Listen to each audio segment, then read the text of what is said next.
की आती है, कांग्रेस उस पे दाव भी लगा रही है, प्रधानमंत्री ने भी बोला, तो क्या ये ट्रेंड बदलेगा इस बार? उत्तराखंड, उत्तर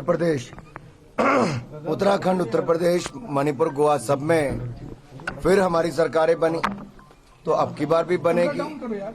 हिमाचल प्रदेश और गुजरात में भी होगा, क्योंकि सुशासन, विकास और जन कल्याण के बहुत काम हुए हैं।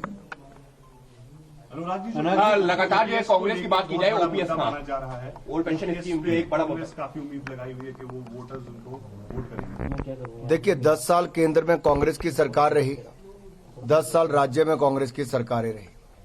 वापस करने वाले भी ओपीएस को यही थे, एनपीएस को लागू करने वाले भी कांग्रेस पार्टी ही थी।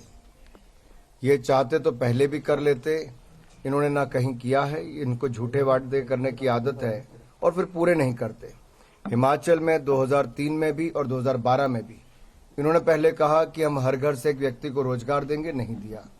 फिर उन्होंने कहा बेरोजगारी भत्ता देंगे, नहीं दिया। पंजाब, राजस्थान और बाकी राज्यों में इन्होंने कर्जे माफ करने की बात कही थी किसानों को, वो भी नहीं किया है। तो जनता कांग्रेस का असली चेहरा जानती है कि ये झूठे वायदे करते हैं फिर पूरे नहीं करते। वीरभद्र जी की वजह से और धूमल साहब की वजह से जाने जाते थे, दोनों इस बार नहीं है चुनाव। निश्चित तौर पर हिमाचल की राजनीति में जो दो दिग्गज थे वो चुनाव नहीं लड़ रहे, एक का स्वर्गवास हो गया, एक चुनाव नहीं लड़ रहे हैं। इससे एक कमी खलती है, लेकिन राजनीतिक क्षेत्र में मुद्दों पर चुनाव लड़ा जाता है, नीतियों पर चुनाव लड़ा जाता है, विचारधारा पर चुनाव लड़ा जाता है, उपलब्धियों पर चुनाव लड़ा जाता है। और भारतीय जनता पार्टी ने अपनी विचारधारा के अनुसार जो जब कहा और जो वायदे भी किए उनको तो पूरा किया ही, उससे बढ़कर भी पूरा किया है तो भारतीय जनता पार्टी ने किया। सर, अभी विपक्ष की एक प्रतिक्रिया सामने आई, जैसे रवायत बदलने की बात लगातार हो रही है। वो कह रहे हैं कि ऐसा हिमाचल में कोई है नहीं जो यहाँ के रीति और रवायत को बदल सके। जनता है, शायद उनको जनता के ऊपर भरोसा कम होगा। हमें जनता पर बहुत भरोसा है लोकतंत्र में, क्योंकि जनता जनार्दन ही सब कुछ है। तो रवायत बदल रहा है इस बार?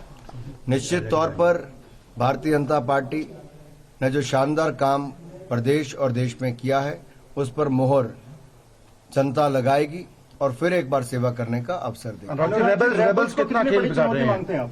सॉरी, जो बागी हैं, रेबल्स, देखिए, हर किसी ने प्रयास किया कि कोई खड़ा ना हो, कोई बाकी ना हो, लेकिन दुर्भाग्यपूर्ण कुछ लोग खड़े रहे। लेकिन जनता जानती है कि अगर पार्टी को वोट देंगे जो सरकार बना रही है, तभी लाभ होगा, तभी जाकर जन कल्याण की नीतियां भी जन जन तक पहुंच पाएंगी, विकास कार्य भी हो पाएंगे। लोगों ने कांग्रेस की सरकार को देखा कि जब कांग्रेस 2012 से 17 तक राज्य में थी ना, ये तब कुछ कर पाई जब केंद्र में कांग्रेस की सरकार थी।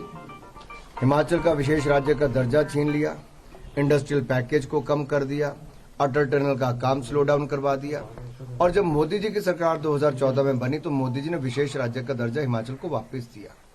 अब bulk drug park, medical device park जैसे बड़े निवेश यहां पर होने जा रहे हैं, जहां से 40,000 लोगों को रोजगार के अवसर भी मिलेंगे। दूसरी ओर जो AIIMS, PGI, medical colleges, IIT, IIM, IIIT, hydro engineering college जैसे बड़े इंस्टीट्यूट भी मिले थे, मेडिकल कॉलेजेस से अस्पताल मिले थे, उनको भी कांग्रेस ने शुरू 4-4 साल नहीं करवाया। 4 लेन से लेकर रेलवे के काम भी कांग्रेस शुरू नहीं करवा पाई। तो जनता के जहन में कहीं ना कहीं ये बात रहती है कि मोदी जी ने तो देने में कोई कमी नहीं रखी, केंद्र सरकार का पूरा सहयोग मिला, लेकिन राज्य की सरकार कांग्रेस की उस समय विफल रही इनको लागू करने के लिए। इसीलिए 2017 में इन्होंने सरकार बदली थी और अब की बार रिवाज बदलेंगे। अनुराग, पिछली बार हमीरपुर में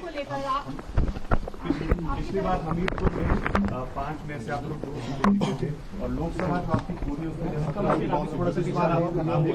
हम पहले से ज्यादा सीटें हमीरपुर संसदीय क्षेत्र में भी जीतेंगे और हिमाचल प्रदेश में पहले से ज्यादा सीटें जीतकर फिर भाजपा की सरकार बनाएंगे। चलिए,